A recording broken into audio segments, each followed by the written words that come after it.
সন্ধেবেলা মাকে একটু ফোন করেছিলাম কেমন আছো জানার জন্য। তো জিজ্ঞেস করলাম মা কী রান্না করেছো আজকে। বললো আজকে মটর আলুর তরকারি। ওফ, মটরশুঁটি আর আলু দিয়ে এই তরকারিটা যে জাস্ট এত ফাটাফাটি লাগতো। প্রথমবার যখনই মটরশুঁটি আসতো মা এটাই রান্না করতো।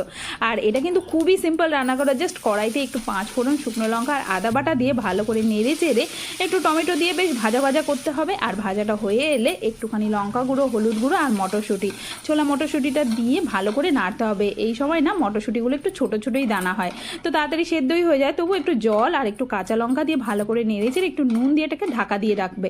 আর তারপরে এর মধ্যে একদম সেদ্ধ করা আলুটাকে কিন্তু কাটবে না, একদম এরকম সেদ্ধ মাখার মতন হাত দিয়ে ক্রাশ করে নিতে হবে। তারপরে এই তো মজা, এর মধ্যে এই যে তরকারিটা মানে যে মশলাটা তার মধ্যে একটু জিরে গুঁড়ো আর ধনে গুঁড়ো দিয়ে ভালো করে মিশিয়ে নিতে হবে। সাথে একটু কাসুরি মেথি দিয়ে দিলে ব্যাস ফাটাফাটি। আমি অবশ্যই একটু পাওভাজি মশলাও দিই, তো দিয়ে নিয়ে ভালো করে মিশিয়ে ব্যাস মাখা মাখা করে নিতে হবে। এবার এটাকে খানিকক্ষণ মিশিয়ে ফুটিয়ে নিয়ে এই যে সেদ্ধ করা আলু সেটা দিয়ে ভালো করে মেশাতে হবে, মানে মশলাটা যাতে ভালো করে কোট হয়ে যায় আলুর মধ্যে। আর তারপর মাখা মাখা হয়ে এলে এর মধ্যে কিন্তু জলটা দিয়ে দিতে হবে। জলটা দিয়ে খানিকক্ষণ জাস্ট একটু ফোটাতেই হবে। এত তাড়াতাড়ি আর এত টেস্টি একটা তরকারি না, আমার তো মনে হয় শীতকালে মনে হয় সপ্তাহে 2-3 বার এটা বানিয়ে খাই আর কি।